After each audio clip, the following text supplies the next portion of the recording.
I'm Val Pancakes, and joining me tonight on the stack, I have Cold Stone Tim Boston. Mr. Boston can be seen scooping out the pain across the Midwest in places like Magnum Pro Wrestling Phoenix, Midwest All Star Wrestling, 3XW Wrestling out of Des Moines, and Midwest All Pro. Additionally, he is one of my favorite people and best friends. Please welcome Tim Well, hi. Boston. Hi, Val. That's quite the introduction. I have a lot to live up to now. So, Well, I know that you'll succeed because you're awesome, and I have the utmost faith in you. So, just to kind of start out for people that may not be as familiar with you as I am, how long have you been? How long have you been wrestling? so I trained with Magnum Pro, and I don't know, it's called the Wrestle Factory now. It was just called Jason Strife's Garage back then. But I trained in the spring of 2015 in Council Bluffs, Iowa, with Magnum Pro and Jason Strife, who was a guest that you had on a month ago, a couple weeks ago. Yeah, probably about a month and a half. Friend of the Monkey Yeah, Show. yeah. Friend of the stack, Jason Strife. And how did you decide where to train?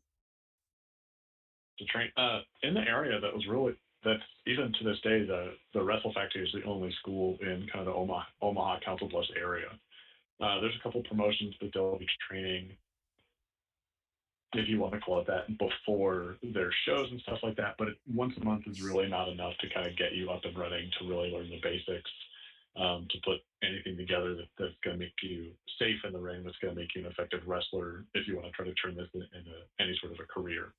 Um, but my history with training and things like that. So let's jump back maybe 2013, 2012, 2013. A friend of mine, he goes, we need to go to this wrestling show. You love wrestling. I love wrestling. Let's go. And we went and saw a Magnum Pro event in Oakland, Nebraska. And it was one of the benefits for their local firefighters union there. And I kept thinking, I was like, there's no wrestling here in Nebraska. This is going to be a train wreck. This is going to be awful. It's going to be a bunch of people that should have stopped wrestling 20 years ago in gym shorts and tank tops. This is going to be terrible. But they advertise cheap beer, so I'm like, maybe we can salvage this a little bit. And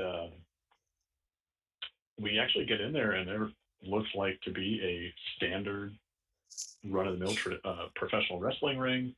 There were, they had this big fog set up. They had these giant speakers set up. It looked like as legit as you could get, like in a small town USA. And so I was like, okay, like, maybe I kind of judged this a little bit. I jumped the gun a little bit, and I actually saw like pro wrestling. It wasn't people wrestling and falling down. Like this actually looked like stuff that you'd see on TV, or this if you saw went to a house show for WWE or Ring of Honor or whoever it might have been at the time. And I went, I need to get involved in this somehow. I have a graphic design degree. I've been doing graphic design work for about 20 years now. And I was like, I want to help them make t-shirts and stickers and buttons. I want to work on their logo. I want to work on their posters. I just want to be a part of this. And so through kind of harassing some people online, through catching people, hey, I do t-shirt designs. If you ever want something, and I hand a business card or whatever. And after I think kind of just wearing some people down month after month, show after show, someone goes, oh, okay, you seem to be persistent about this. Yeah, let's go with one of your t-shirt designs. And it sold really well. And so that turned into one thing after another. And then it was, hey, do you want to do our logo? Yeah, absolutely. And then, hey, do you want to do some posters for us? Yes, absolutely. Oh my God, yes. Why not? And so it jumped from there. And then it was, hey, just so you know, in the spring of next year, which would have been 2015, we're opening a school. If you're interested, you should come on down, just check it out, see what it's like. And my initial goal of getting in on wrestling was to be a manager. I always liked the ringside kind of characteristics of like Bobby the Brain Heenan and stuff like that. I thought I was like, that's fun. I want to do that. I'm not sure I can do the wrestling bit, but I think I can do the managing bit. And Jason Strife was like, any good heel wrestler, the fans are going to want to see him get punched in the face. So you need to learn how to throw the strikes and take bumps and put all the matches, the match psychology, help put that together. That way, you know when a manager should jump in, when they should kind of steer away from the action and stuff like that. And you're like, but just that's where my mindset is at. You need to do this first, and then I kind of just took to it. Stuff took really naturally. Stuff came very organically, and putting it together, and then here we are, going on 6 years now. So, what was your first bump like? First bump. The first bump was actually one of those training shows that I was talking about before a show, and I hit my head really hard. They're like, if you just walk your legs out from under you, try to land flat on your back, and tuck your chin. And I did everything but the third part, and I hit smack. And I remember things kind of went weird in my, like the taste in my mouth went kind of sour. Like I hit pretty hard, and I was like, oh, that's not good. And I could just feel my neck just tightening up, like as the rest of the afternoon kind of went on, and I'm like, this isn't good. And so for a couple hours and maybe a day or two afterwards, I was kind of doing the Terminator look where I have to like rotate at the midsection.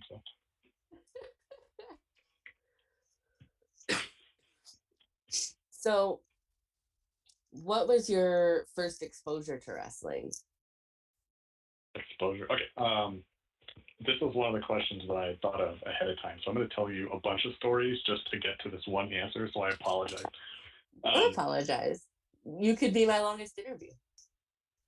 Perfect. Let's go for it. So Nebraska, specifically Omaha, has like a very rich professional wrestling history. Ted DiBiase, Sting, Mad Dog Vachon, like they're all kind of from the area. And so they would always swing through. My mom, when she was in college, actually saw quite a few of the old wrestlers. And so wrestling has always really been kind of a thing in my family. For Monday Night Raw, that was the one night of the week that I could stay up past like my school bedtime, to watch an hour of wrestling or whatever, because it got over at 9 or whatever time it. So the first time that I saw wrestling was on TV, and I was a huge Hulk Hogan and Macho Man fan. I love like classic Shawn Michaels. Undertaker was my favorite. Whenever we'd go to like a live show, I always wanted to see the Undertaker, and he wasn't there until I was almost 22, I think. Like it took quite a while for me to see him live at a show, but it's now long gone. So let's pour one out for the Omaha Civic Auditorium. But they used to WWF used to do a lot of their house shows at the Civic Auditorium. It was like every year, every 18 months, they'd come by, and it seemed like they were always in town right around the time of my birthday. And so my dad would always get me always give me tickets for my birthday. And so we're going, was I front row? I remember being very up close, and I saw the Mountie take on Shawn Michaels. And I remember I saw a guy flip off the Mountie, and it blew my mind. Like I think it was like 7 or 8, but it blew my mind. I was like, you can do that in public, and he's not in trouble. Are his parents here? Like this just drove me crazy when I was like 7 or 8. And so later on, kind of in the show, I see Papa Shango come out, and I always thought Papa Shango was cool. He was this giant voodoo man. Like, why not? What's to not like about Papa Shango? And so he comes out, and he's shaking, and he has his skull that has the smoke pouring out of the top of it. And this woman sitting next to us, she reaches into her purse and pulls out a crucifix, and she holds it out at him. And he walks right up to her. I mean, they're within arm's distance. They could touch each other. And he rolls his eyes in the back of his head, and he starts chanting and shaking. And she is praying to him. And I was like, this is the coolest thing in the world. I love professional wrestling. That's awesome. Like that's a really cool moment for you. Like I wonder if was it just a house show? Like I wonder if you could find it anywhere. Oh, I think Hunter Hearst Helmsley had one of his first matches at the Omaha Civic Auditorium. I'm trying to think who was there. I remember like going to some of the old shows, and I remember seeing Owen Hart was there, and they would play Brett they would play the Bret Hart music, and so people would stand and cheer, and then Owen would come out and yell at everybody that they like the wrong brother, that he was the one that they should be cheering for, and seeing old like Diesel and Adam Bomb and stuff like that. Like those are kind of the house shows that I remember. But I don't think Nebraska does not get a whole lot of live televised events when it comes to pro wrestling. So I think we've had one or two pay-per-views. I think one pay-per-view at least. But I think like back in the day there was like a WWF in your house. And then I know that they've most recently done like a Judgment Day at one point because I took my mm-hmm. mom for Mother's Day. That's awesome. But yeah, I think that that's the extent of what I know as far as for pay-per-views. I know every now and again there'll be like a Raw or a SmackDown, but you know. Yeah. So what was a young Tim Boston like? Annoying. I was the energetic class clown. I loved making people laugh. I loved entertaining people, and I think that's growing up like that is really kind of what's influenced my professional wrestling style. Being a more action-paced, an action-packed, kind of faster-paced comedic wrestling was really just the stuff that I was doing as a kid, just to entertain my classmates and entertain my sisters and stuff like that. So I was a sorry, I'm seeing some of the stuff come from SueDog83 in the chat. I do get it. It's really funny. Uh,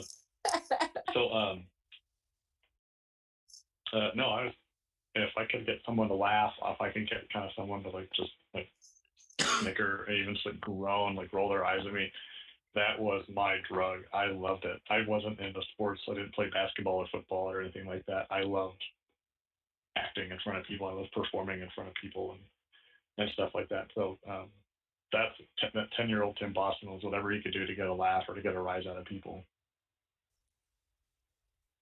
So how did that factor into your current, I don't want to say gimmick, but like character and persona as a wrestler? Sure. I don't know. I've always had like a real quick wit, like just able to snap jokes off or like bad puns or like anything to kind of get someone to groan and roll their eyes. I love dad jokes. I'm not a dad, but I love dad jokes. Um, that was kind of always something. Just like bad jokes, bad puns, self-referential humor is something I've always kind of really liked. Like growing up, I loved the movie Airplane. I loved watching the Naked Gun movies with Leslie Nielsen, like kind of that referential humor of like, hey, this is a funny joke in and of itself, but if you've seen the movie or the skit that they're making fun of this, you'll like this on a whole other level. And that's kind of how the Tim Boston character works too. It's almost, I think, if you took like meme culture and this kind of very self-referential, fast turnaround, something's like hot today, cold tomorrow, find the next one. That's kind of what Tim Boston is. It's like very self-referential, very pop culture based. So that's kind of how I decide everything for what Tim Boston does in the ring and on social media. So at this point, you've been wrestling for like 6-ish years. Mm-hmm.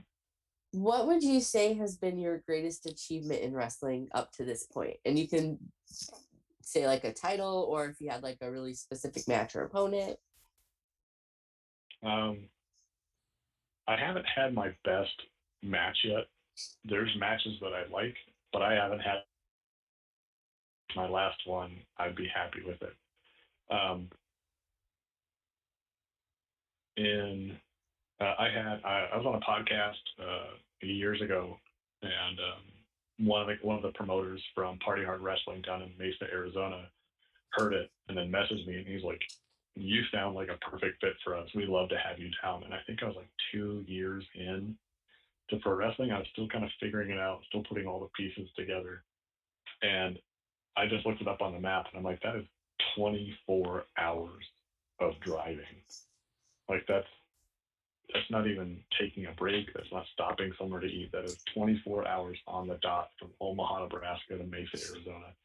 I would love to make this work, but I can't. I was like, and if I go out there and I suck and I have the worst match of the night and I have the worst match of the year, that is a long time to drive back and to rethink all those steps and all those, misdirections and mistiming and miscues.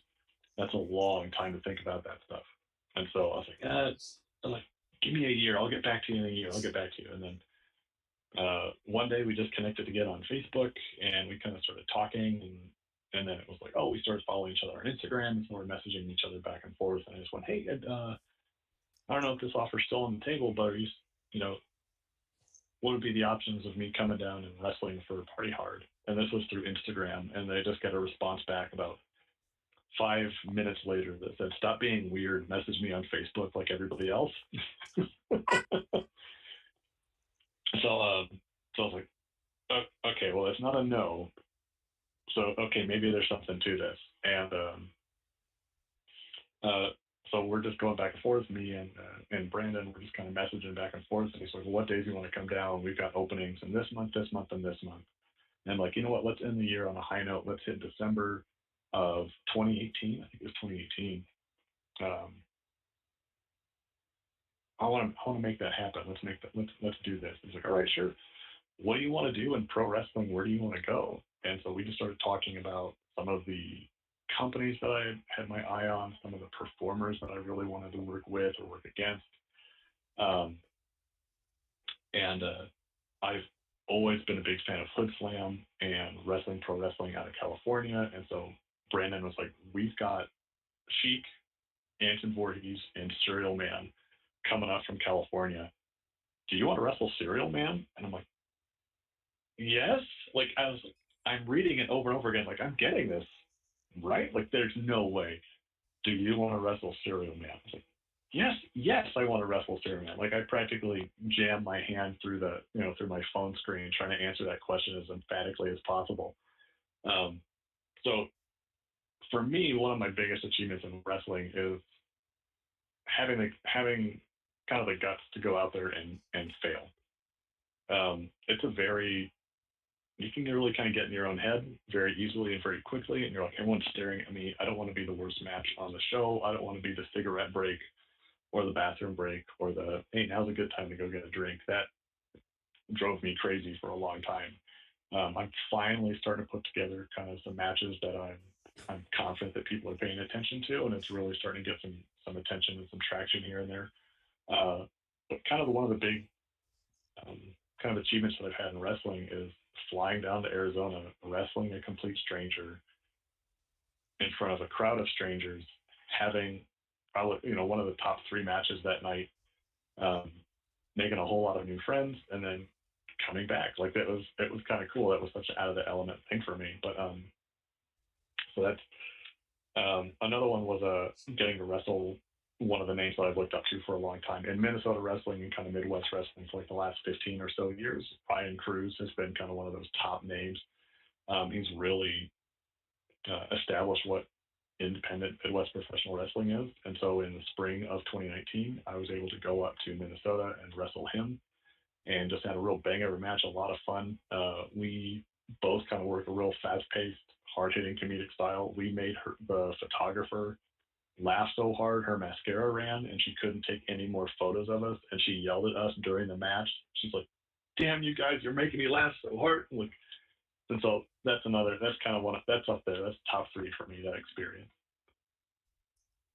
So when you went to Arizona and you wrestled at Party Hard, you wrestled Serial Man. Now I feel like I've seen highlights of you wrestling Jody. Did you wrestle Jody? Yeah. Yeah, so like me, Serial Man and I, we hugged, we made up, we got on the same page. We joined forces with Macho Mouse to form the League of Lactose down at Party Hard Wrestling. And we took on the Bayside Besties which was J Cafe, Jody, and then I wish I could remember the third one, but it was like essentially like Screech, AC Slater, and a Zach Morris type. And yeah, so I've got real brief interactions. I've been on 2 shows with Jody himself. He changed his name a little bit now. Um, but yeah, I think it's on IWTV, but you can catch some clips of me wrestling Jody. Because at one point he posted like a highlight video, and I was like, wait a minute, I know that guy. Yeah, I think I'm taking an unprettier in that highlight video, so not a highlight for me.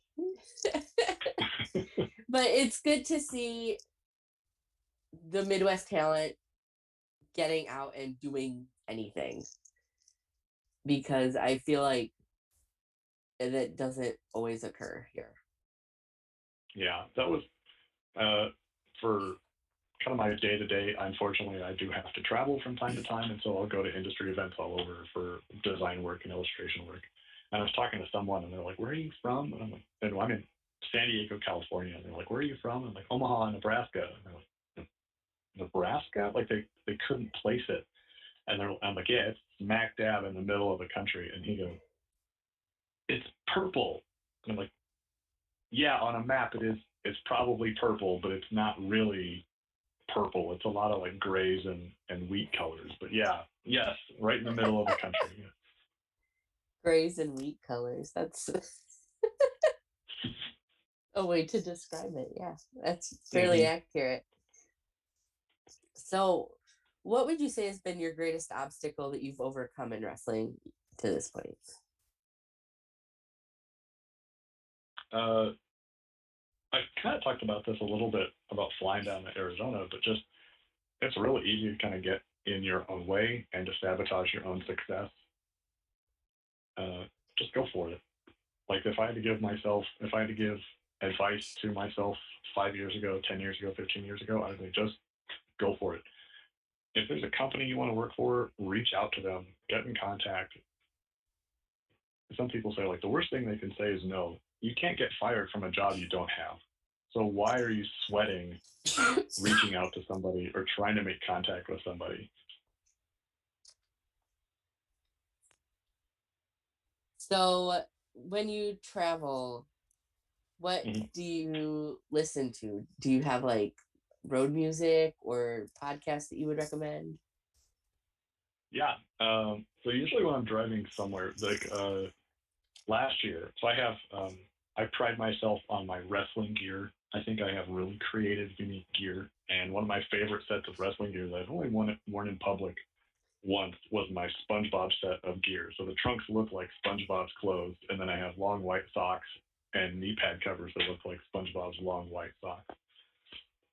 Uh, that idea came to me at like 2 in the morning in March of 2020, um, when the time change happened for spring forward. So it was 11:59 and or whatever 1:59, and all of a sudden it's 3:59.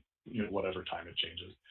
I just kind of got this weird, yeah. Good luck, Bob Monkeys. I don't know if you're gonna find it. That was a funny thing about that gear is right around the time that I got it, and I was like, I'm gonna start wearing this. That's when everyone started coming forward, being like, this person's a sexual predator, and this person's an awful person in locker rooms. And I'm like, yeah, I'm not wearing this in public anymore. Uh, so, but driving up somewhere, I usually listen to a lot of podcasts, kind of talking or conversations, whatever. It kind of makes the travel time go faster. A lot of the places that I get booked at are probably 6, 7, 8 hours away from me. I don't have a problem getting in a car and driving somewhere by myself. As a matter of fact, I kind of prefer it, to be honest with you. But I'm driving. I love podcasts or stand-up comedy or anything like that. And then driving back, I usually listen to something a little bit louder, a little bit heavier, kind of keep the adrenaline up, kind of keep stay awake that much more. So, what I'm hearing is speaking out killed the SpongeBob gear. It did. I just didn't want anyone to go like, when did you know Tim Boston was a weirdo? And then they just go, that. When I saw him wear that. So I've worn it to Magnum Pro does Patreon shows on Saturdays, and so I've worn it there just to be kind of funny and goof around. Last year, around October, we did a Halloween themed show, and so I wore it there where it was appropriate. Every match, it's probably not appropriate, but the character and the kind of style that I want to get across is something that's funny, but does also have a very grounded base in professional wrestling and kind of in traditional professional wrestling. Um, and so I tend to wear stuff that looks a little bit more Stone Cold like, or very, when someone says describe a professional wrestler to me, and they're like bald head, beard, black trunks, I'm like, boom, I got it. Check all three. So while we're talking about your gear, uh, Mm-hmm. you went a little bit viral within the past week or two with your gear. Do you care to Yeah. explain the Yeah. gear So and I don't. how this occurred? I should have grabbed them, but I refer to them affectionately as the dumb trunks, and that is when I first started wrestling. Throughout the first like 6 or 8 months, I wore black bikers. I really wasn't that confident enough to go the full on brief, the plain black trunks look, so I tried to cover up as much as possible, but still kind of getting the character across. So visually, like, oh, I get who he's supposed to be. Um, so I started kind of getting really into social media, and I was posting some of the logos that I had, and I was posting shirt designs on Instagram and on Twitter. And I had someone reach out to me on Instagram saying, "Hey, I do costume design for cosplayers. Cosplay is a lot of standing still, standing stationary, posing, taking a photo, posing again, taking a photo. It's not really too much movement going on, but that's a like wrestling or kind of like action sports. Like I don't know what I can't remember exact words that they used at the time. This was 4.5, 5 years ago. But they're like, I want to get into like stretch fabric and like four-way stretch materials. If I make you a pair of trunks, can I put them in a portfolio to show that I know how to use this stuff? Uh, Absolutely. I'm thinking like there's no money coming out of my pocket, so if these don't work, I'm not out anything. If these don't look good, I don't have to wear them, and I don't put my name on anything, so it's not like they could tie these back to me if it looked bad or anything like that. So I'm like, yeah, absolutely. And so I send them some measurements. And they go, what kind of design are you looking for? And I had started branding myself with this melting skull logo. I had it on some T-shirts. I sold it on some stickers and some buttons. And so I'm like, that's what I want people to see and know. This is Cold Stone Tim Boston. So I wanted to put the gear deniability, essentially, yeah. Um, so I started working with someone that had made gear designs before. To me, kind of wrapping my head around like a 3D design. Like, okay, if it starts on the front but stretches onto the hip and then finishes on the back, how do I show that in a flat drawing to someone to make it and to make the design look good? So I was working with someone. I was like, I think I want a logo here, like I don't know, like a skull or something here, and just put this blank on the front and just do this blank on the back. And so there's an email chain between me and the gear artist, kind of workshopping back and forth. And so one of the very first drawings is, sure enough, kind of what looks like just two black pieces of underwear, one with an arrow that says front, another one with an arrow that says back, and then I think on one of the butt cheeks it says a skull or something here. So we finally got the melting skull logo in its place. We finally figure out where everything should go. And so I was like, perfect, this is great. And I forward all that information to the person that's going to do the designing of the gear. And about 4 weeks later, I get a package in the mail, black trunks that sure enough on the front say front, and then on the back say back, and then on the left cheek say a skull or something here, complete with a little X on it. And at first I laughed really hard because I was expecting another package to be like, there's got to be more in this box than just these dumb trunks. There's no way someone made this. Like this is a cake wreck of professional wrestling gear, right? Like, there's no way someone did it this way. No, they did exactly that. And so I just messaged them and I'm like, hey, I think you read the first part of the email and not the last part that actually shows the final design. Did you mean to make that part? And it took about a day to get back to me, but they went, I think I read the wrong part of the email.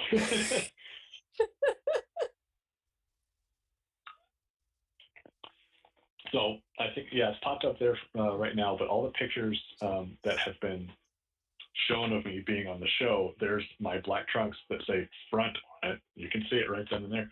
What was really funny is the first time I wrestled in Wisconsin, I wore those just because it's usually a funny icebreaker. People want to come up to you and talk to you about it. It's a good way to get people to come over to merch because they want to have a conversation. And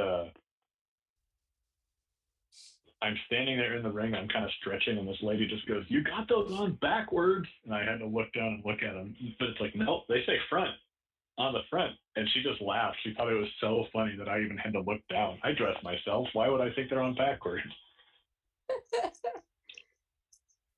I would probably do the same thing if that were me. But see, like when I found out that that was a mistake, I was really surprised because because that really just like seems like something that you would do to be funny because of the person that I know that you are.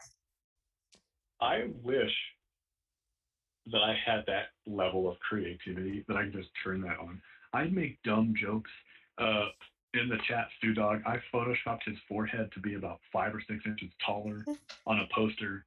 I do some of the posters down here for Magnum Pro. There's a wrestler that's like 6'8", 6'9". He's considerably taller than all the other wrestlers, so I photoshopped him to be stretched off of the match screen graphics since he's so much bigger than everybody else. I have a very surface level style of humor. You're not digging through layers in the jokes that I make. It's either you get it or you don't because it's right up in front. And so the fact that people are like, "Oh, that's fake. You fake those." I'm like, I wish if I could fake those, I'd be a millionaire by now. That tweet though that kind of had like some traction to it. I did have to recreate the screenshot of the message that I got from the gear maker to kind of fit. I think it was Boar. Boar is War. He was kind of tweeting out like what the design inspiration behind someone's gear and then the inspiration behind it. So just to fit that format, to fit that kind of setup, and then the delivery of it, I did have to recreate that email. So it looks fake, and you can even see me in the reflection of my computer taking a picture of my monitor. So yeah, you do all the posters now here, don't you? I don't know who else would do them. Yeah, I do the stuff for Magnum Pro, and then I've been working with a company I'm on their second show now, New Wave Pro Wrestling out of Indiana. So. Nice. Because I know that for a while on the Magnum posters, you were doing like a little like hidden Easter egg is what item. That's called. One of the guys that I trained with, he's kind of more an MMA fighter. I think now he's more of a pro wrestler than MMA fighter, but he still does a lot of MMA stuff. I would hide him in people's hair. And so I would drop the opacity down and then do a soft edge and hide him in people's beard, or I'd hide them in people's hair. But I think I did that for 7 or 8 months before I told anyone. And then when I told the promoter, he laughed so hard he started crying. So like old-timey Magnum fans, if you want to go look at some old posters, if you have watched Magnum at all, you know exactly who Tim is referring to. So you can find that wrestler if you'd like. Find that TJ. And I apologize, I am a little under the weather today, so. No. Well, I'll do the transition for you. Speaking of weather, look at this. Look at this. One of my favorite travel stories is coming back from Minot, North Dakota, getting stuck in Sioux Falls, and then making it about 10 minutes before doors for a Magnum Pro show. So I wrestled on a Friday night, drove 11 out. It was a show on a Thursday. Then we got stuck on Friday and then made it back on Saturday for wrestling. So as we're leaving town, I'm traveling with someone that I like to jump in the cars with. I like to just pick their brain. If I'm ever kind of stuck, if pro wrestling isn't really clicking, if the pieces aren't coming together, I always bounce ideas and kind of bounce troubles that I'm having off Duke Cornell, a wrestler in the area. That he's going to be traveling a lot this summer, so if you keep an eye out for Duke Cornell, you'll probably see him on a show near you. He's doing a lot of traveling. But he's like, hey, I'm wrestling up in Minot, North Dakota. It's a 11 and a half, 12-hour drive. It's a son of a bitch of a drive, but if you want to go, I'm sure I can get you on the show. If not, if you help set up, I'm sure that they'll find something for you next time if you want to come up. So we're jumping in the car, and I think we've been about 15 minutes outside of town, and we hit two birds against the windshield. So already, right? Like that's, you think, it's a bad omen. How often does that happen? You rarely hit one bird, and we hit two. So pretty cool, right? He just goes, got one, got two, and it's kind of just like, yeah, like this. So, so we're driving back from Minot, and we're hearing that in Sioux Falls they've received anywhere between 18 to 24 inches of snow, and we're thinking, hey, if we get on the road now, we can make it through the snow before it gets that bad and make it back into Nebraska and back to Omaha before the show starts on Saturday. We're like, absolutely, let's go. So we pack up, we're in the car real early.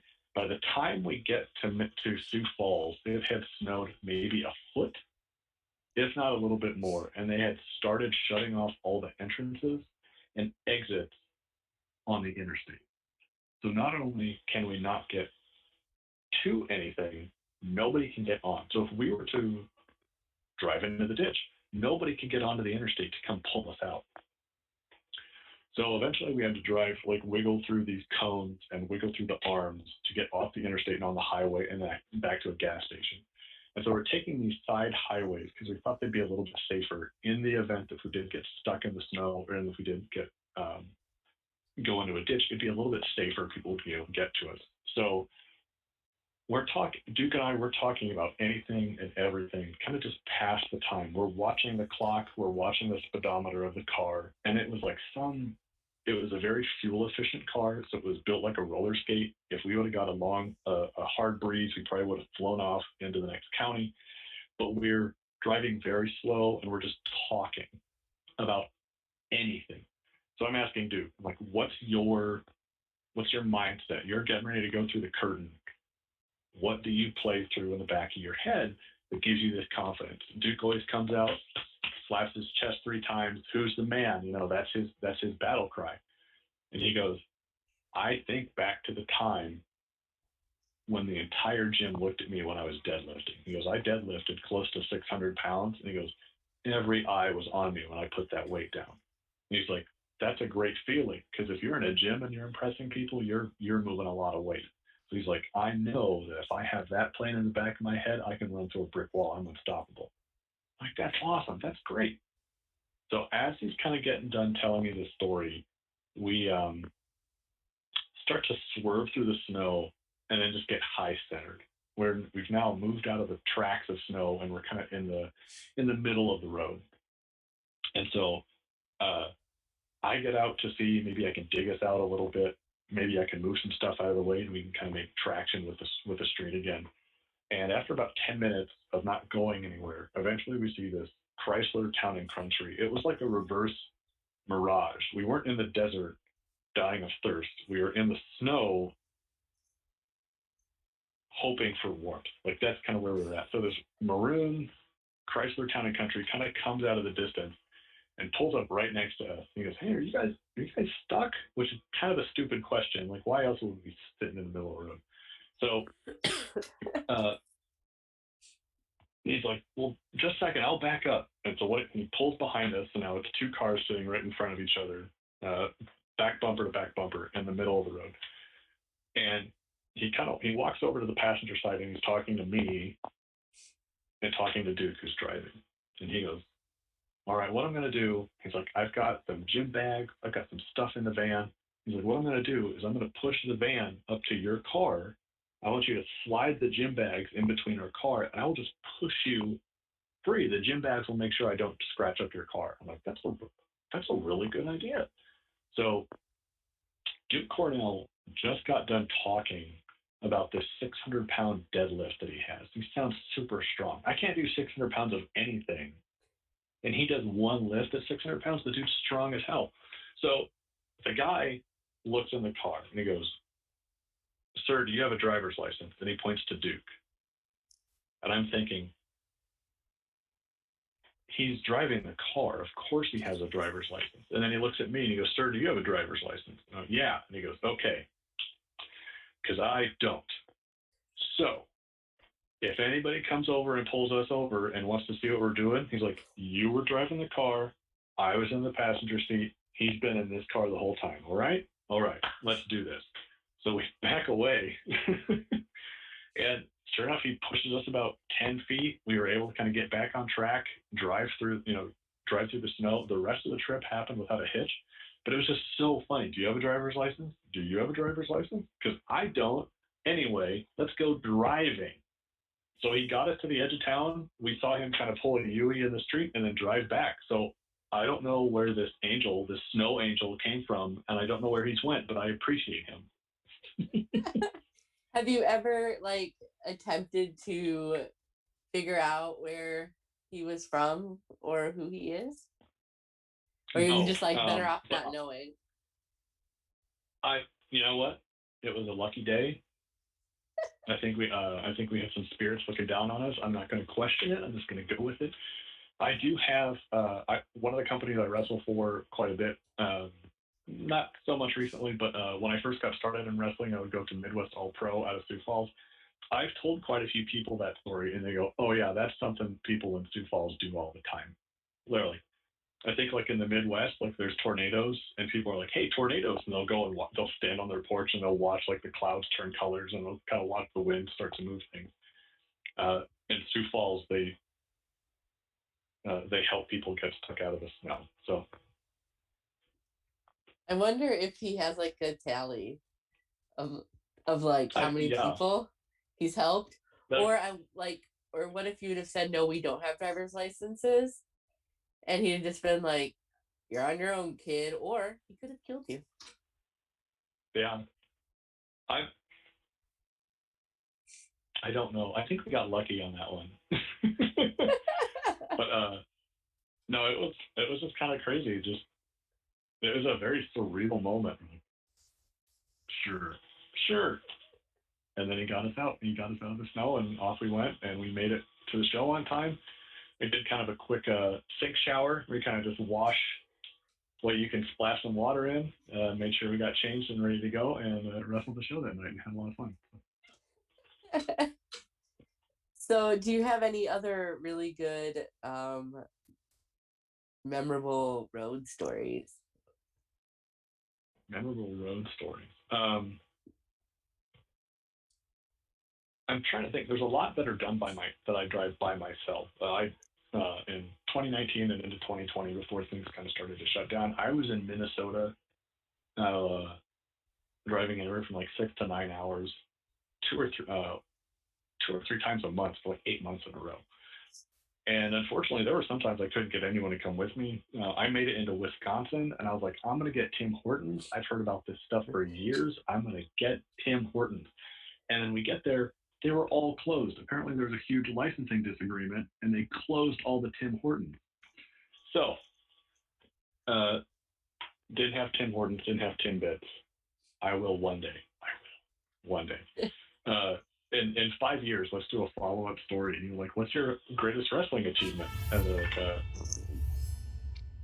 championships, opponents, and donuts one time from Canada. And that's all I'm going to say. So,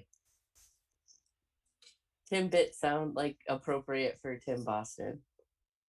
Thank you. So, but yeah, driving back to Minnesota, I was wrestling in Twin Cities. I was wrestling kind of all over, anywhere from between 6 to 9 hours, kind of driving through the state. And so a lot of my stories are me uh, getting kind of droopy eyed and sleepy at like 3 in the morning, knowing that I have 4 more hours of driving to do, getting home, trying not to wake up my dogs, taking a very fast shower, and then going and doing my shift at the gym that I work at later in the morning. So that's kind of what my wrestling weekends are. Um, so unfortunately, my travel stories are pretty boring, and it's like, yeah, I stared at the side of a road for 7 hours, and then I got home. Crazy, right? Time Um, travel, y'all. I, yeah, I do have. At least I find this story very entertaining, and this was. I am not. I am not a. I'm not to the level where I should be hosting seminars or training people how to wrestle. So you will never see me make that claim. You will never see me jump up in front of a group of wrestlers and say like, crack the knuckles and be like, stand the f back. But You can swear it's fine. as I started, as I started to kind of get a little bit more experience, um, I wanted to go back to the training school that I had gone to and help out some of those students. I'm like, I can't lead this training class. I don't want to lead this training class, but I can help the head trainer out. I can help Jason Strife out. I can jump in the rings. That way he can kind of take a back seat and he can just kind of watch from a distance. Foot placement, ring placement, timing, things like that. Jason Strife is a big stickler on kind of those things. He really wants you to be a ring general, know where you're at all times, know where your opponent is at all times, and be safe when you're wrestling. So I'm like, I can jump in there. He can take a back seat. I'll help. I'll help. I'll be a helping hand. And the way that Jason Strife sets his rings up very early on when you're training is he kind of just drapes the ropes off the turnbuckles. He doesn't tighten them like you would see on TV or you'd see at Showtime. They're very loose. And he's like, his mindset behind that was like, if you are coming close to the ropes, you're way off center. So you do not want to rely on the ropes to keep you coming back to the middle. You need to have that in your head the whole time you're working. So we're working this spot. We're kind of just training over this spot over and over again. Lock up, push to the corner, big push out, guy rolls backwards. And this is literally 5 minutes into class. I back up into the turnbuckle. And when I go to shove the person, my shorts got stuck on the up hook of the turnbuckle. And me moving forward, I shredded them. The entire seam from the middle of my shorts all the way to the elastic band, which is about this far, shredded. I went from wearing gym shorts to like this very nice, soft loincloth like that. It just split. There was nothing I could do. And I'm standing there going, there's an hour and 50 minutes left of this, and I've split my pants. I'm of no use now. The one thing I wanted to do, be a helping hand, and I can't do it anymore.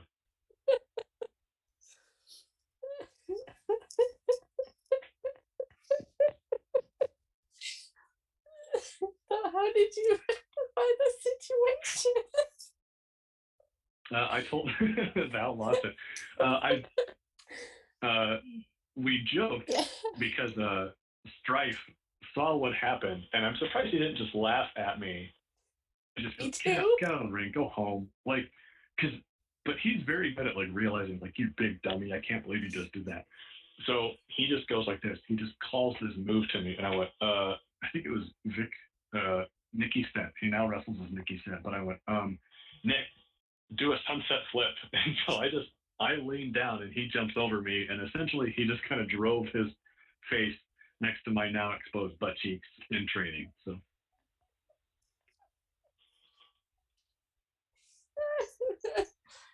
I don't know why that's so funny to me right now. it was just one of those like dumb things. Like, I've fallen off the stage when we were setting up a show. I've hurt myself in very dumb ways. I consider myself to kind of be like the Roger Rabbit of professional wrestling. If the spot is funny, I'm unstoppable. I can take a bump, get slammed down, I'm right back up. But if I'm trying to be serious wrestler, be like, all right, we're gonna do this. We're gonna put all these pieces together. It's gonna be great. I get hurt on like the dumbest things. I've fallen off the ring. I've fallen off the stage. one of the times I was telling people, hey guys, be careful. This isn't locked down. So you want to make sure that, and then right as I said, make sure that, I stepped off the stage and the entire inside of my right leg from my ankle to about mid thigh just got scraped up the side of the stage. I'm the only one that's hurt. Besides scrape on my skin, I didn't run the risk of like hitting my head. I didn't grab my elbow like I broke it. I didn't hit anyone around me. The only person hurt is me, and it's really more feelings and pride than anything else. And Jason Strife just looked at me and he just mouthed the words, "You idiot." So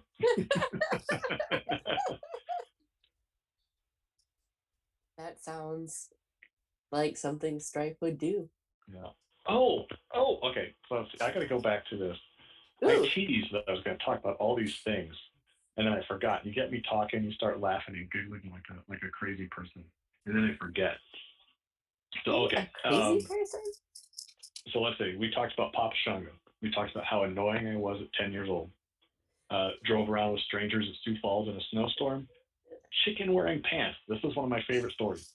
So I'm not going to mention who I was in the car with. It's a former WWE superstar that at the time was recently released. But I will say this much. He was a damn rose. Okay. So we're driving back from Sioux Falls. We've been in the car. Sioux Falls to Nebraska is a little over 3 hours. I think it's right at 3. If you push it, maybe 2:45. If you make a couple stops, making a couple, pit stops here and there, probably about 3.5, 4 hours. So we're driving back, and I'm with this former WWE superstar that the entire time that we're driving, he is taking apart his vape rig, turning on the dome light, showing me the piece, putting it back together, dome light off. And he's done this for 90 minutes. And he's telling me how Billy Gunn has a great rig, how Big Show has a great vape rig. Sorry, I think my dogs are trying to get in. And he's going like, see, what you want to do is unscrew dome light, this thing, and then tries to tell me about this thing. Because what it does is dome light off, turn back in. So he's telling me about all this stuff, and I'm meanwhile trying to drive. I do not want to kill the famous international wrestling superstar that I have in the car with me. And what was funny about that is I got in a car wreck earlier that week, so I had a rental car. And he goes, you didn't rent a car for me, did you? That's not necessary. And I tell he's trying to be very humble about this stuff. And oh no, I got in a car wreck. And he goes, click, that seatbelt went right back on. So to start the night off, we're in a hotel, and he wants to vape all the time. If he's not talking, he's vaping. And he was very talkative. So he's like, I want to, do you think they'll let me vape in here? I was like, no, I don't think you can do those indoors. And he goes,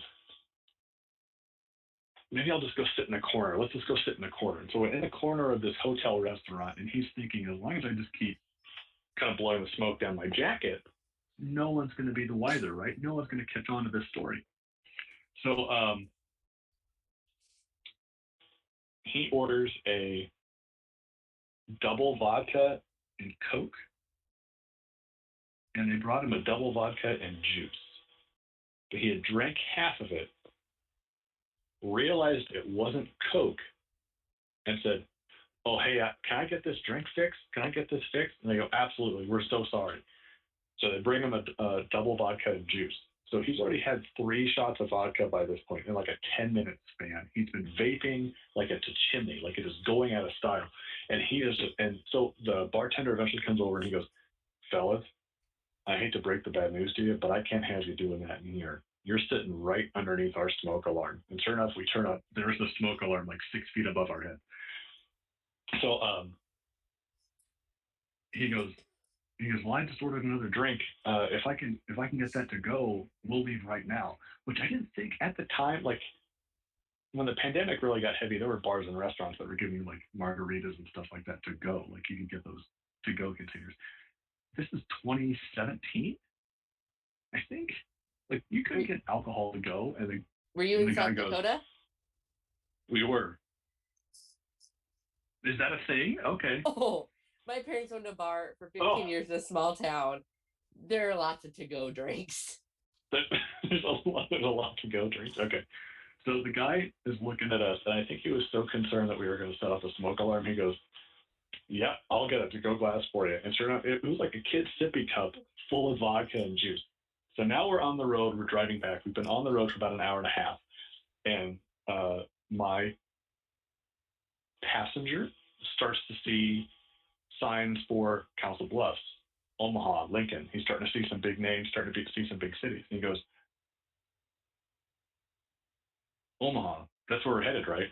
Yeah. He goes, 90 miles. How far? How long is that? No. Oh, that's about an hour and a half at this rate. And he said, "God effing damn it!" Like he screamed really loud, and then he physically turned his body in the passenger seat to be as far away from me as possible.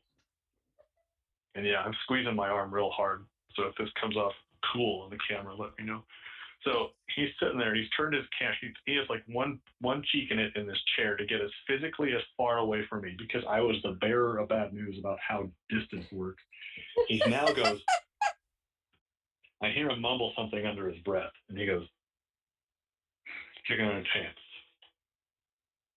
And I waited about 3 seconds. He didn't repeat it, and I went, "I'm sorry." And he goes, "Chicken wearing pants." I went, "I don't know what." And he goes, "Look at this." And he holds up his phone, and there is a video of someone that had knitted a blue pair of pants for a chicken, a farm chicken. And it broke him. The bad mood that he was in because I told him we had an hour and a half left in the car. Gone, alleviated. And he just goes, "Chicken wearing pants." I'm going to share that. Type some stuff up. I just shared that. Chicken wearing pants. And then he was fine. The rest of the show, the rest of the car ride was just fine. So, do you have this picture of the chicken wearing pants? I'm sure if you search it on Google, it'll probably be one of the very first ones to come up. But the rest of the car ride was great.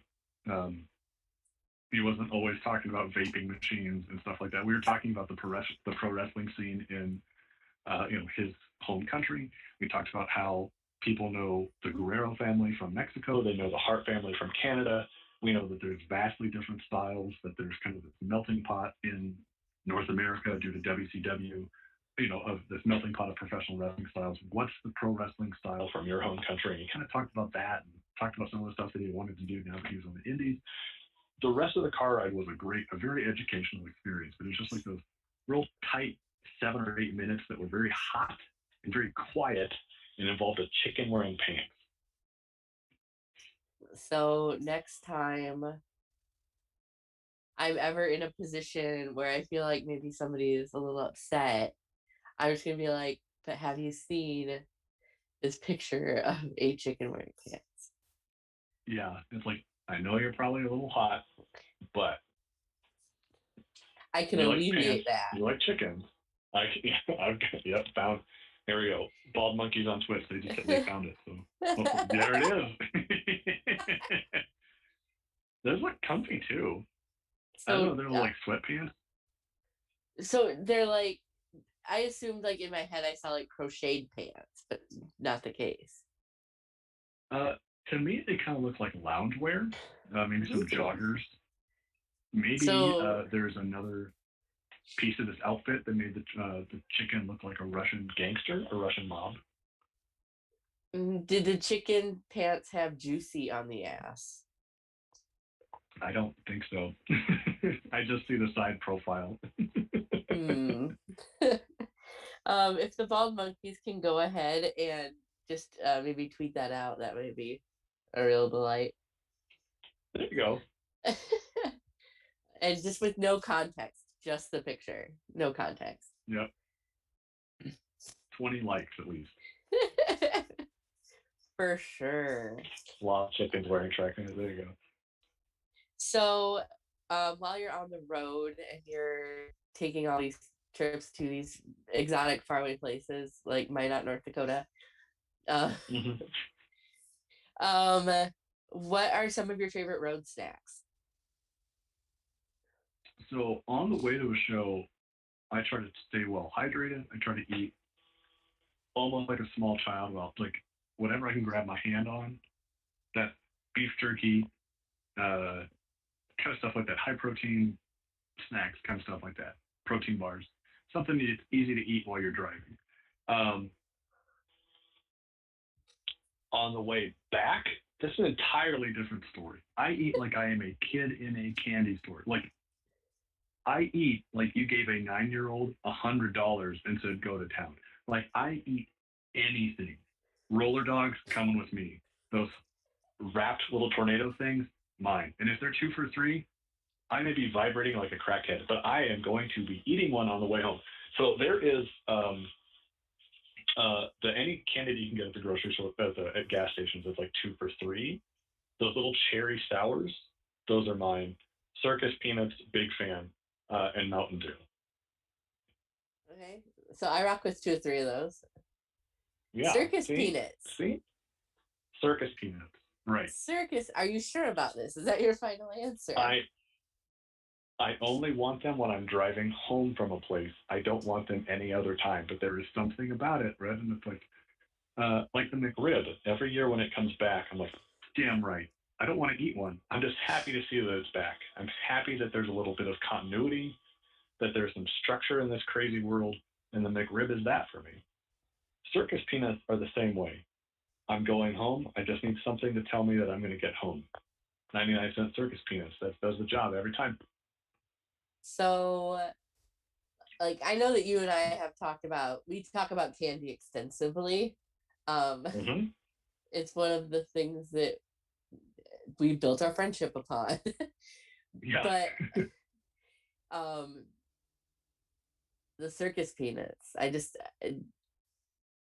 don't know how. No, I don't know how I feel about it. Like they're an unnatural orange, and they taste like weird bananas. It doesn't make any sense. I'm convinced that they haven't made circus peanuts in the last 20 years, and we're actually eating the ones from 1991 still. I mean, my dad likes circus peanuts. Like they really your dad sounds pretty awesome to me. So. They really have like old person candy vibes. Yeah.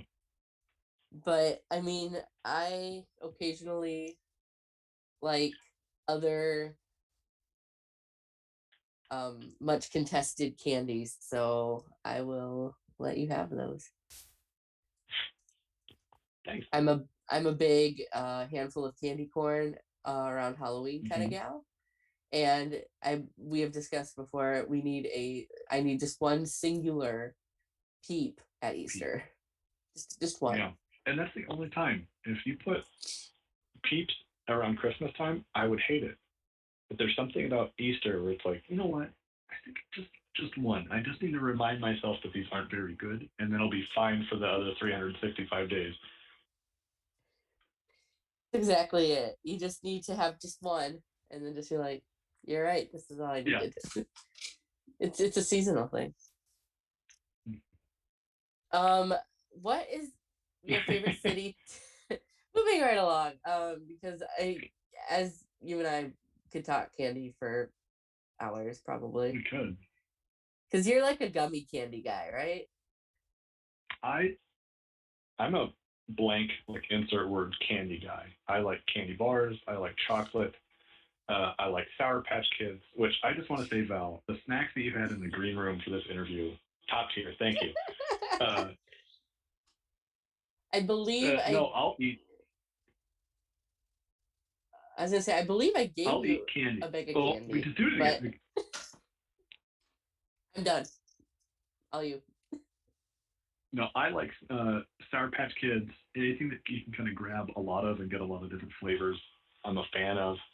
So I don't know why. Whenever I go on a long ride in the car, I always need a salted nut roll.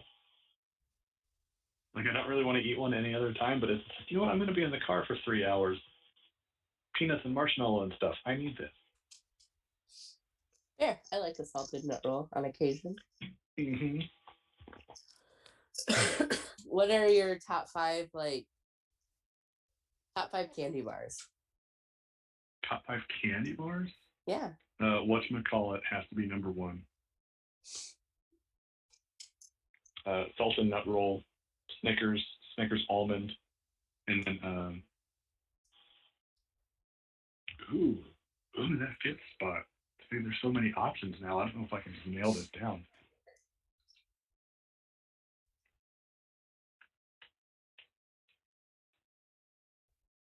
I don't know. Ooh, that's a good one. Let's maybe what are those mini Snickers? Ooh, Reese's sticks. Do those count Yeah, as candy bars? I think. Yeah. Okay. I like the Reese's. I think they're the Nutrageous, maybe. Mm-hmm. Those are pretty good. Yeah. Yeah, that goes pretty hard. Um, I would be remiss if I didn't ask Cold Stone Tim Boston about ice cream. Yeah. I, let's see. So, what's your favorite ice cream? My favorite ice cream is the ice cream that I had at Ted and Wally's, which was uh, for me. It's literally like if you went in and said, "I want the Tim Boston ice cream," they knew to give you this ice cream, which at any other time when it was released was called meat cake because it actually had chunks of meat in it. I want to say it had like a pulled pork, but it was like a bit all with like a syrupy, this very sweet flavor, and then there were little tiny chunks of meat in it. But Ted and Wally's, there's two convenient locations where you can get professional wrestling tickets at every month. One in Benson, one in downtown Omaha. It was the fastest selling ice cream that they had. Ted and Wally's is great because they support professional wrestling here in the Omaha area, and every couple months they say we're going to bring a wrestler in. We're going to make kind of their custom creation. We'll see how it goes. And mine sold out in 2 weeks. And it had meat in it? Yeah. And I think little chunks of apple. It was very interesting. Yeah, I like ice cream and I like meat. Don't get me wrong. But do not put meat in my ice cream. Yeah, I It's, didn't get that. I But it did. is oh, oh, all you. they gave me an ice cream scoop, ice cream cone with it in there. I went, this is phenomenal. I went, when does this go on sale? On sale? And they go right now. And then they gave me a pint container of it, so I was able to take that home. I had friends and family coming into town and saying like, let's try this ice cream. Like they blew through it so fast. So yeah, that's been my favorite. The one that I get regularly though, I don't know, I'm probably like an old man when it comes to like ice cream. I love butter pecan. I love butter brickle. Like it's just something about those flavors, those tastes. I don't know. Bring me back to when I was a little kid. Um, You also like circus peanuts, so Circus peanuts. Yeah. If they made tracks. a circus peanut ice cream, heaven. I'd faint. So if you could build like what would be your ultimate like banana split? Like you have three kinds of ice cream, whatever sauce you want, banana, and then whatever other like random toppings. Go. Okay. So you have to split the banana going long way, and then you build inside. So you have the bananas on the outside. And I think you have to go with the three classic stacks of ice cream. So your chocolate, vanilla, strawberry. That's the important one. On the vanilla side, I would do a peanut butter fudge. On the strawberry side, I would make sure to get cherries, either maraschino cherries or some sort of cherry syrup.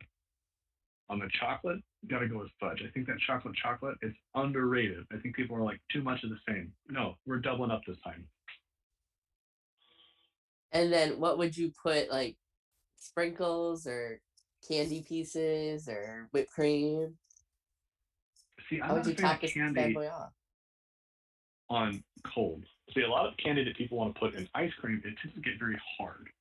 So you have this weird conglomerate of textures, which is you have soft ice cream and then rock hard candy bits.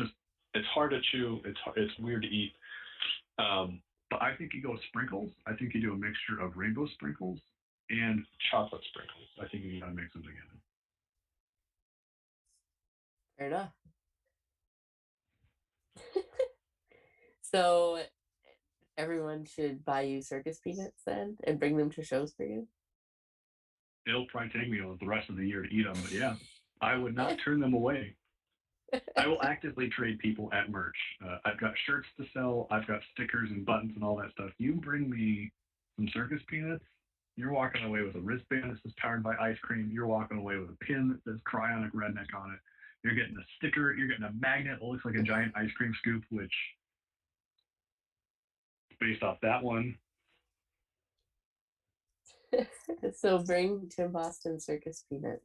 Hashtag that. mm-hmm. I'm very pro candy.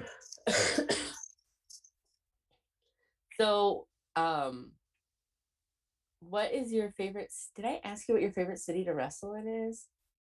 I think I was No. going to ask you, and I didn't because I got sidetracked. What a surprise! My favorite city. I wrestle in Omaha quite a bit. I'm wrestling there 2 to 3 times a month. Now that COVID restrictions are letting up a little bit, now that people are starting to get vaccinated more, events are starting to get a little bit more packed, and so more people. It's fun to kind of get out there again. People are hungry for entertainment, they're hungry for that interaction again. Uh, but I love wrestling in anywhere in Minnesota. That has been such a great state to wrestle in. They have some really talented wrestlers up there, people like Darren Corbin and Eric Cannon. They have the academy, which Ken Anderson, I think he's still up there. Arya Davari and Sean Davari, they were like guest trainers and head trainers up there. I think Eric Cannon's even a trainer up there. Um, but they just have so much young talent. There is so much wrestling up there. I think I heard a story that Eric Cannon wrestled 3 shows in one day, and he was able to wrestle, get in the car, drive to another show, wrestle, drive to another show, and end his night on like 3 different shows. Like that's incredible. Um, Mesa, Arizona was very receptive of the type of wrestling that I do, of the story that Serial Man and I told that we were down there. Um, so that was a lot of fun. I have yet to find a city that doesn't like the type of wrestling that I do, and the type of wrestling that I'm entertained by, that I'm active in. I love comedic wrestling. I love like high action, intense wrestling. I love that stuff, and I try to kind of blend the two, a very physical comedy style of professional wrestling. Um, Going forward, Eric Cannon was wrestling on IWTV Live during this interview. Yeah, I think that's for Time Bomb, right? Isn't that Yeah, who they're wrestling with? Yeah. So Duke was on there too. he what? There you go. See, I think Duke and Carver, and Carver, I think wore his good jacket. Let's hope he nailed that job interview. So uh, I have yet to find a city that I haven't liked. Some it's easier to get to than others. That's really no fault of the city on its own. But I don't know. There's always been good crowds. There's always been good people to wrestle in front of, and they've always enjoyed being entertained in the type of wrestling that I like to do. I kind of dropped some names there a little bit. Let's kind of run that back once or twice, a little bit more. If I can get like a dream match, it would be against one of 3 competitors. It'd be against myself versus Kikutaro, myself versus Colt Cabana, or Toru Yano out of New Japan. Those are 3 guys that have really defined what comedic wrestling is. They all do it very differently, but they all do it very effectively. Those, when I just kind of need to just scroll YouTube or scroll IWTV for some wrestling matches, those are the 3 names I'm looking for. So, what would I know you've done a lot of tag team wrestling, especially recently. Who would be like your dream tag partner? Ooh, ooh, that's a good one. See, I'm trying to think of myself more as like a singles wrestler, so I'm trying to watch and get into more like singles type wrestling and see what's kind of hot on the indie scene, like how are people kind of mixing up singles matches to kind of make them unique and make them different. Tag team wrestling is something I don't think too much about as far as like dream partners. There's always like the dream opponent. People are like, oh, Road Warriors back in the day, Legion of Doom back in the day, Mega Powers, those guys. I'd love to wrestle those guys. I've never thought about who a tag team partner would be though. I don't know, the Big Show. I'd let him take heat. I don't know. See, I thought you'd maybe say like Stone Cold, so it could be like Stone Cold and Cold Stone. I think he would beat the crap out of me in the locker room, and that match would never start.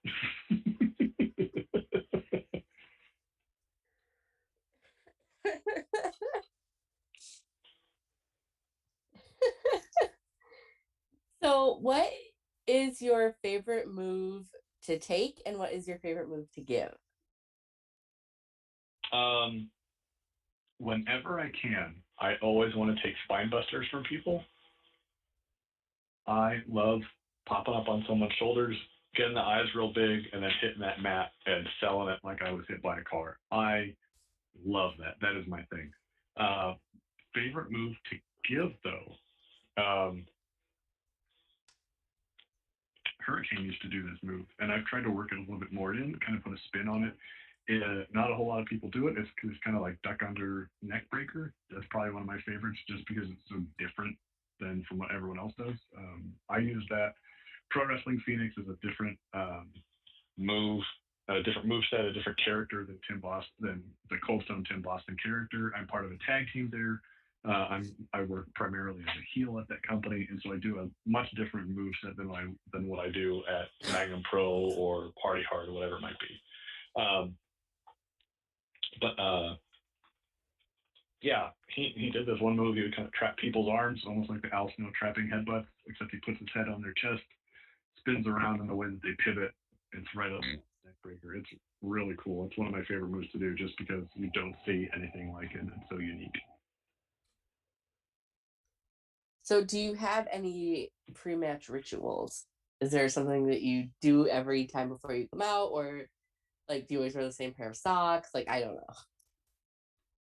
I actually do have a pair of Lucky socks, and it's from this company that they make a kind of a high-powered coffee that it's supposed to be for, like, instead of taking a pre-workout, drink this zero-calorie coffee. It's got more caffeine in it. It's going to get you ready for the day or ready for your workout. Go kill it. It's caffeine in kilos. They have a pair of socks that fall just about 2 inches underneath my boots. They've held up for 5 years. They're kind of my favorite pair of socks. Whenever I have to go wrestle somewhere for the first time, or it's kind of like a high profile match, and I kind of get the butterflies going, I put those socks on, and it kind of just goes, hey, like, just kind of grounds me a little bit.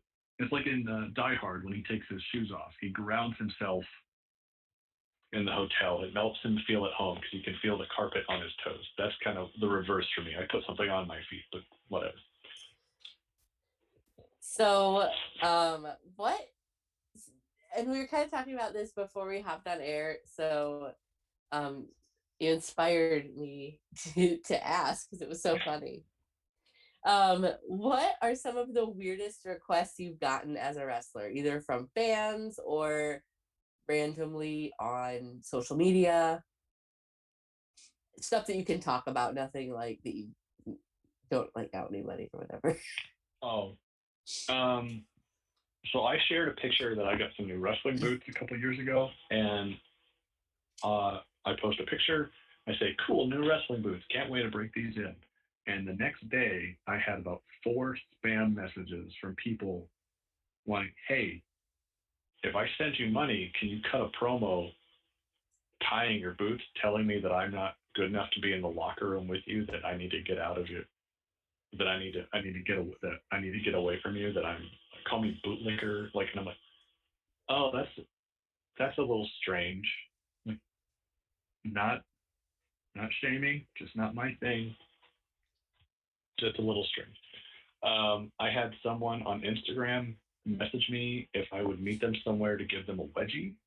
I think people want to be beat up, which is really funny because I'm not overly tall. I'm 5'11" and I'm about 165 pounds. I'm not a big person.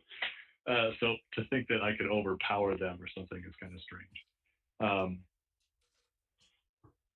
what what else? I had someone a few weeks ago ask if I would wear a particular style of underwear and then just video chat with them.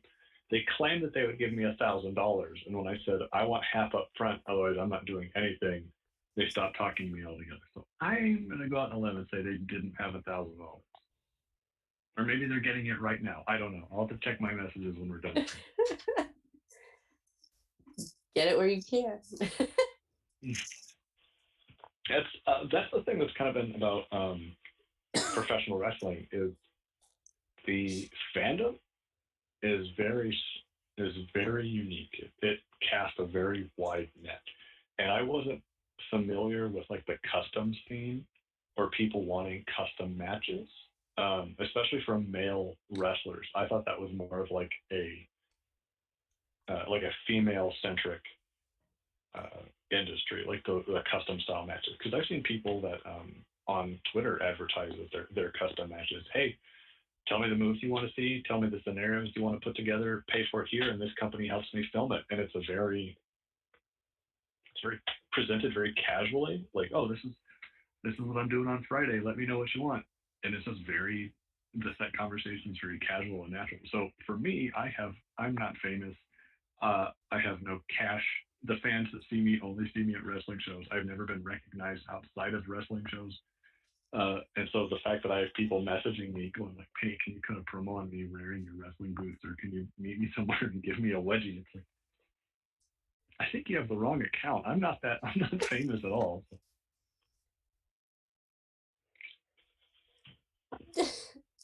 So I have nothing to follow that up with. That's just remarkable. Perfect. It's like, what do you do? Yeah. So just switching gears completely. Um, what are your future plans and dreams, and what keeps you motivated, both either in wrestling or out of wrestling, or both? There was a couple years ago. I kind of hit a wall, and I was like, I think I'm done wrestling. I'm not having fun. I'm not like promotions weren't getting back to me. I just had a really hard time getting new opportunities and new experiences. And I was like, I think I'm kind of done. It's like maybe like you did it, you had a little bit of success, you were able to kind of live out some of those dreams you had when you were an annoying 10-year-old. But maybe it's maybe you put the boots on for the last time, and then I just kind of get this feeling. It's like you haven't proven yourself yet. You haven't checked those boxes yet. There's companies that I've been watching for years that I think I'm finally to the point where I can bring something new to their locker room that is beneficial to their show, that is going to be entertaining to their fans. And so for me, it's getting to work those promotions, and because I'm a big believer of getting things out in the universe, I'm just going to drop those right here. I would love to work for First Wrestling. I would love to work for Camp Leapfrog. I would love to work for Hood Slam and Wrestling Pro Wrestling over in California. Those are like my 4 bucket list promotions. I would love to wrestle Serial Man one more time. I would love to wrestle Kikutaro as a first. I met him in a Utah airport years ago, and so I say to bring it full circle. I would love to do one of those how it started, how it's going tweets that shows me and Kikutaro in the airport, and then me and Kikutaro shaking hands in a wrestling ring. I would love to have those. Um, but really, kind of the thing that kind of keeps me going is a lot of the people that I still travel with, a lot of the people that I still work with regularly have helped me so much in getting started and getting up and running as a wrestler and saying, let's see how you're reaching out to promotions. Let me reread that. Let's twist it here. Let's add this. Let's kind of shine this up a little bit more to make you more appealing. Uh, I want to say thank you to them. And so I really want to help them in whatever way that they can.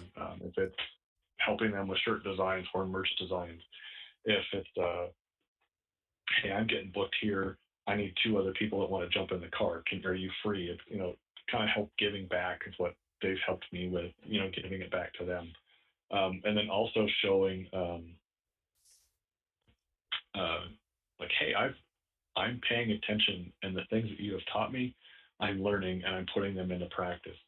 Thank you for your time. Thank you for your experience. Thank you for for sharing to help me become a better performer and a better wrestler. So for me, it's really about gratitude and just giving back to the people that have helped me.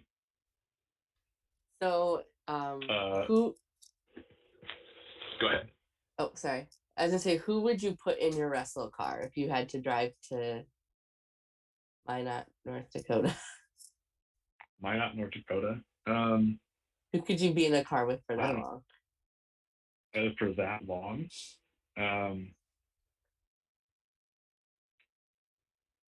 Charismatic canine yellow dog, I think, first and foremost.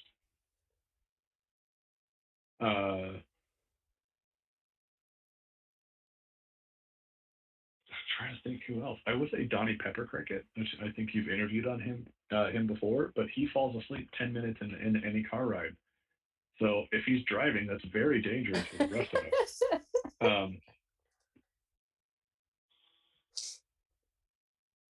I'm trying to think.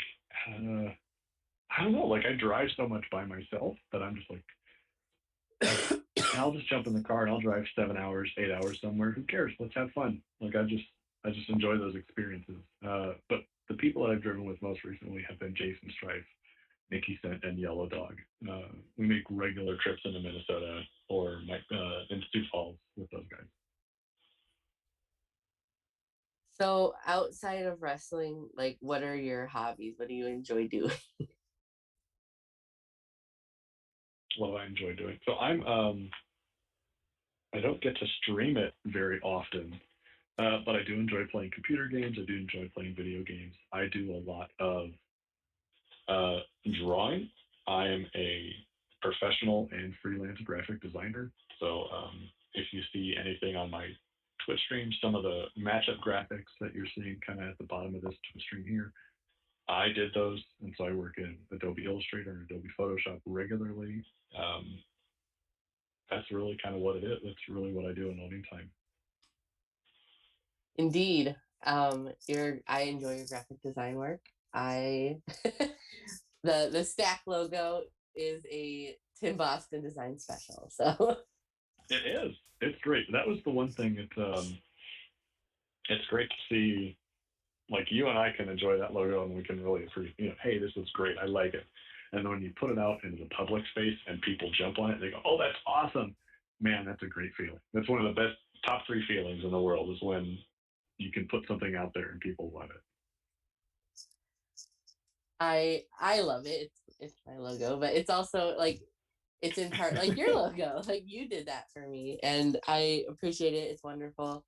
I have it as one of my little Twitch emote things, and I spam that in every channel that I go into. Everybody sees that logo. So what upcoming shows do you have? Well, let's see, I've got a couple.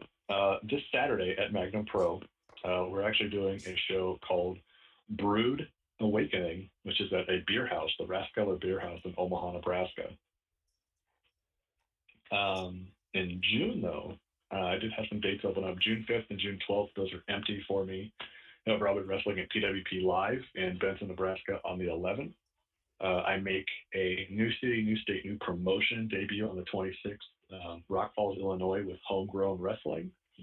And then I've got Magnum Pro on the 2nd of July, possibly. We've got some details to work out.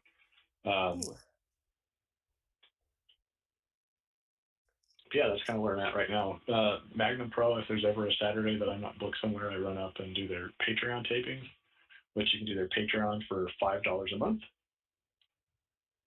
But you can see me on there pretty regularly. So much wrestling on the Patreon. Those Patreon tapings are a hoot. Yeah. I've been to 2. So what would you tell a 10-year-old version of yourself? I think I would just need to stick with it. Kind of everything that I did as a kid and as a teenager and as a young adult has led me to this point. So it's like I'm having fun wrestling. It's probably the most fun in professional wrestling that I've had in a long time. And so it's just been kind of one great experience after another, one great show after another, one great match after another. It's kind of like, you know what, just stick with it. It's gonna, things are gonna get difficult. Things are gonna be tough. You may not always see that there's light at the end of the tunnel, but stick with it. Something's gonna happen. So, kind of winding down, I have a couple of questions, and then I'm sure that there were probably questions in chat that we can go over. Um, so how do you take your pancakes? I like the Kodiak cake protein pancake mix. I like to get them a little crispy on the outside. I know some people kind of undercook them, so they're a little more doughy. I like a solid pancake that you can essentially grab from one side and pick up off the plate and still have it hold together. So I need a little bit of a bark to it, a little bit of a char. And do you just eat it dry? No, I'm not a crazy person. Except I do have a funny story about dry pancakes. No, load it up with syrup. I mean, to the point where I want people to question if I killed someone in a vat of syrup, that I've drowned my pancake in that much syrup.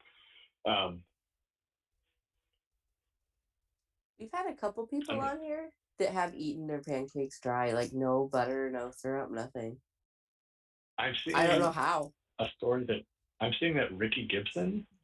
Oh, that was on I'm our gonna show. have to go unfollow him on Twitter. That's bad karma. You can't put that out there. But we were all like, "Excuse me." Serial killer behavior. It's just like it makes you really question a person,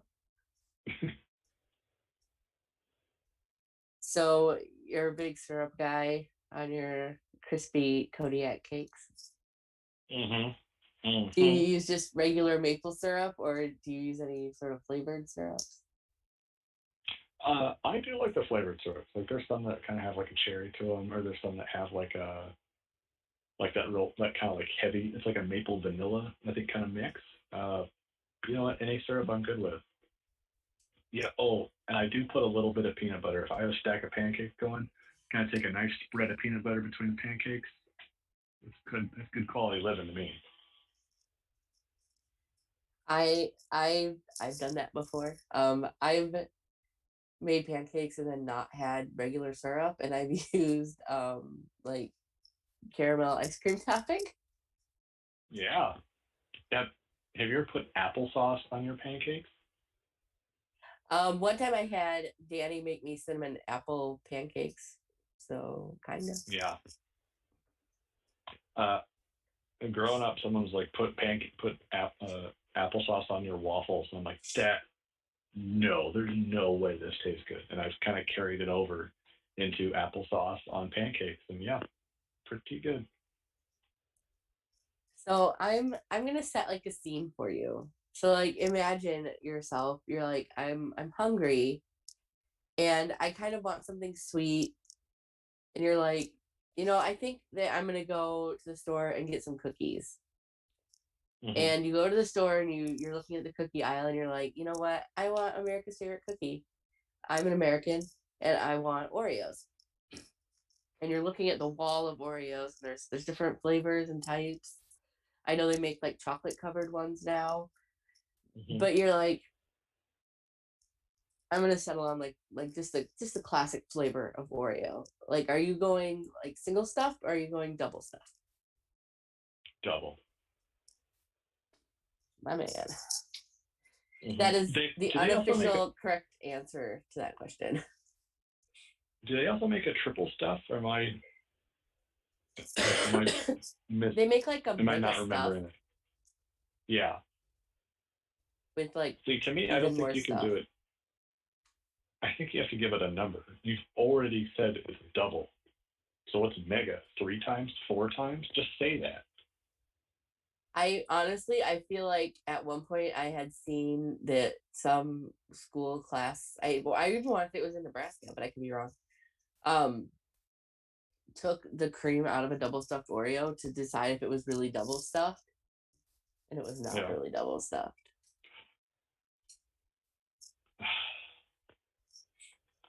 Someone is commenting that they have Oreo Thins. Don't torture yourself.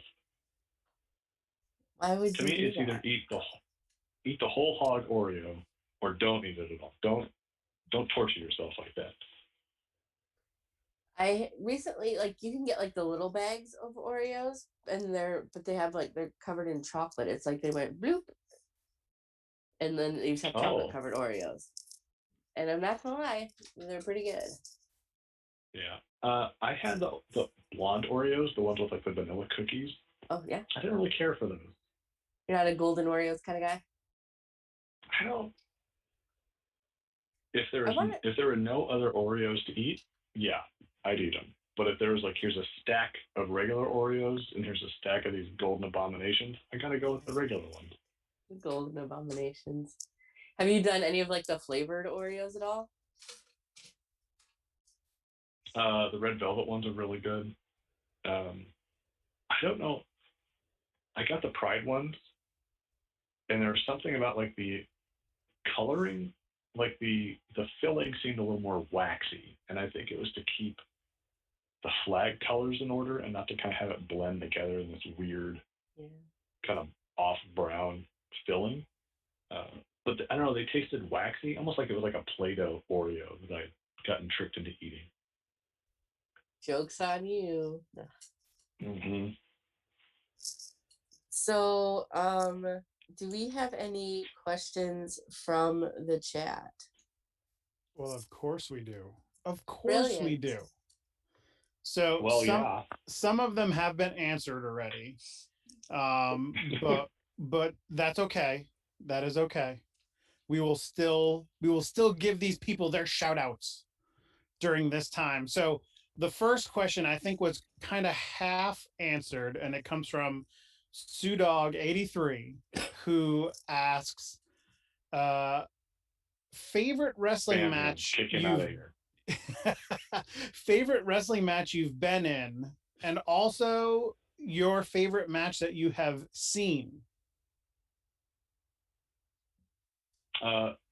Probably my favorite one that I've been in. I was in a casket match in 2018 that, from what I did a little bit of digging, I don't think there was ever a casket match done in Nebraska. And so we were kind of the first one on that. One of the big spots in that was when I got power bombed onto a ice cream cone bed of nails. So instead of barbed wire sticking up from a board, it was cup style ice cream cones that I had glued to a board. That was like a lot of fun just because it was creative. People got into it. It wasn't a lot of fun because the board was not long enough to bend. So it was like hitting a solid rock when someone slammed me on top of it. If you dig through my pinned tweet on Twitter, I have some of the matches that I like, some promos that I like, kind of help you get a taste of what Tim Boston is, and so that way you kind of know what I'm going to pull off and know what I'm going to do at wrestling shows. I think that spot when I get power bombed onto the ice cream cone bed of nails is there. But that's one of my favorite matches, just because it was kind of the first big feud that I had. People really got behind me. I was a bad guy at the time, but the crowd was split. They were chanting for the other guy. They were chanting for me. It was kind of cool. It was just one of those magical feelings that you're like, this can only be done in pro wrestling, and I did it. Like, it was one of those just adrenaline things. Favorite match that I've seen.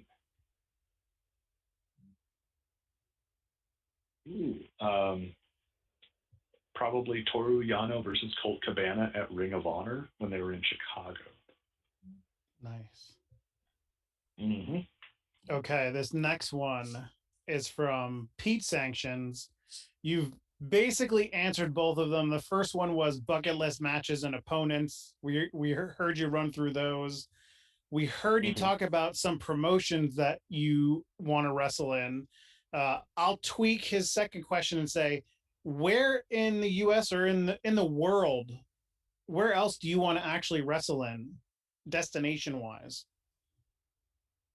I have recently, I've come to discover that I have a lot of fans in Germany. Interesting. And so I would love to go wrestle in Germany one day. They even tagged WXW, and they're like, please put him in the 16 karat tournament. We need Tim Boston in Germany. And I don't know if it's like a joke at my expense, but I woke up one morning with about 20 new followers, all speaking German or tweeting at me very, very broken English. I had somebody say "Good morning" to Tim Boston and Tim Boston only, and I thought that was really cool. Um, Nice. oh, How did they find oh, you? It's Twitter. it's who knows. That's the crazy part. Who knows? But I had to do a lot of Google translating to see if I was being made fun of on the fly. So like I'm paranoid. I think everything is a joke at my expense. So when they're like, "Good morning, King," "Have a good night" to Tim Boston, whatever it was like, let's look into this because I bet I'm the butt of somebody's joke. Oh, Okay, No, yeah. So this next question comes from our very own TBM Christopher. He wants to know what your favorite shirt you've designed is. that would be the one that I'm wearing right now. I have all my shirts available on What a Maneuvers. If you can just search Cold Stone or Tim Boston, and you'll find it. I think I linked to it on my Twitter account. This one's one of my favorite ones. Either this one, or the 3-color halftone print that says "Chillin' Me Softly." Cool. And I'm sure Christopher is going to be putting the link to your What a Maneuver in the chat here How convenient, momentarily. right? so Okay. Uh-oh. I apologize. No. To jump off that, I know that you've designed shirts for a lot of people here, but I feel like you've recently done some design work for Beyond. Is that accurate? Yeah, Or am I I not did supposed to be talking about that? 3 T-shirt designs. No, they don't want to book me, so I don't want to talk about them. I did three shirt designs for Beyond Wrestling. They wanted to kind of partner with wrestlers that are also designers and say, now things are starting to open up. Let's showcase the talents that you have outside of the ring. I've also worked for Sanjay Dutt. I did a couple shirts for him. I don't know if they're still up on his PWT store, but I did probably 3 or 4 shirts for Sanjay. But it was kind of crazy because every once in a while you get an email that says, "Hey Tim, my friend, are you free this weekend?" We just hash out designs and stuff like that. So that was really cool to get those emails, and that's really. I just sent off a design to Chris Bay, so hopefully he says, "Yeah, this is cool. Let's work with that." Shane Taylor, I just did 4 shirts for Shane Taylor, so he's got What a Maneuver store. That was really cool because I had just watched his match with Joe Hendry earlier in the day, and the next thing I know, I get an email saying, "Hey man, I need some help, and I heard you're the design guy. What can we do?" And so that was really cool. Shane Taylor's been he's a cool guy to watch. He's not a guy I would want to wrestle in the ring. That guy looks like he hits hard and he moves real freaking fast. But no, it's cool to see those guys. It's like, oh, I saw them on TV, and then they're actually emailing you saying, "Hey, can we work together? Can we collaborate?" And it's like, okay, try not to fanboy out too hard, but yeah, I guess we can. Try to play it off really casual. That's awesome. And if you, I don't know if you saw Chris but Chris Bay was an alumni of the Bald Monkeys podcast, and actually very cool. Our first interview. Oh, really? Yep. That's cool. All because of Christopher. Mm-hmm. Okay, let's see. Now the next one, I felt kind of was answered. Again, it's from Sue Dog, and it talks about your current goal in wrestling. Mm-hmm. Do you have one? I think Val asked, where do you see yourself going? So I didn't know if there was anything else as in like a current goal right now. Current goal right now is to really just kind of check off one of those bucket list promotions. To me, though, I think I really have to step up. You're seeing people get a lot more notice, a lot more attention due to their interactions, their following on social media. I'm working on that. I think I'm closing in on 1,000 followers on Twitter. I'm trying to get more video content put out, trying to film more promos, and trying to make more interesting promos so that there's a reason to kind of pay attention. When Tim Boston tweets something or shares a link to something, people want to go see it. They want to interact and engage with it. So that's kind of where I'm at right now. I think if I can kind of get to that next bump, as far as like social media goes, I think that it's going to open up some doors for me. But yeah, First Wrestling is starting to run again. I would love to be on one of their shows. Um, I'd love to get out to Future Stars of Wrestling in Vegas. I've actually been in talks with them a couple times. Uh, and then freelance out in Chicago. That's another area that I'm trying to break into. Homegrown, with them being in Rock Falls, with them being in Illinois, they're not too far from the Chicago scene. A lot of elbows. So I'm really looking forward to that show a month from now at the end of June. I think if I can go out there and impress some people, and this sounds really corny to say, but in the way that only I can, I'm hoping that's kind of the next set of doors for me to get through. Very cool. Sue Dog also asked about hobbies outside of wrestling, and I believe we touched on that as well. But the one that I really want to get to from Sue is talking about favorite forehead. Yeah. So Sue Dog, he wrestles here in Omaha, and to make fun of a poster, I was like, I need to put a spin on this, and I need to put something to it to kind of get people to make a double take. And so I photoshopped his forehead to be about 6 inches taller than it currently was. And then I didn't say anything about it. People are like, does he always look like that? I'm like, yeah, guy's intense. Just left it there, as did Chris with the chicken in the pants. Yeah, absolutely. I have this T-shirt. It's Stone Cold Steve Austin's body, but it's Toad from Super Mario Brothers' head. And so whenever I'll wear it and cut it in promos, people are like, "What is he wearing?" And I'm like, "Those are Levi's jeans, man. You can't make fun of classics." And they're like, "What are you talking about?"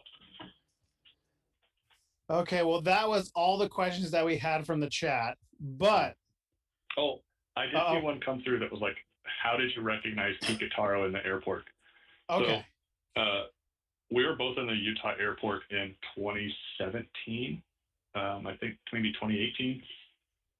And he's just tweeting out, "I'm in Utah airport. I'm flying to from Vegas to Utah. What should I do? What's going on? What's everyone up to?" And I'm like, "Hey, I'm also flying from Vegas to Utah. What gate are you at?" He's like, "I'm at this gate." And so it's honestly me standing up, trying to see. I was like, "Okay, who's on their phone? Who's tweeting? Who can I see?" And so I see a guy turn around and he looks at me and he looks at his phone and he looks at and he points and stuff like that. And so we just message. It's like, "Hey, I know we're in very different parts of this airplane, but when we land, can I snap a quick photo with you real quick?" And he's like, "Yeah, absolutely." And so we land. I meet him at the gate. He pulls the mask out of the bag, takes a quick selfie, mask back off. "All right, have a nice trip," and on his way. And so that's kind of like my claim to fame with meeting Kikataro. That's awesome. Christopher just told me that I missed one in the chat. This one's from Head Cheese.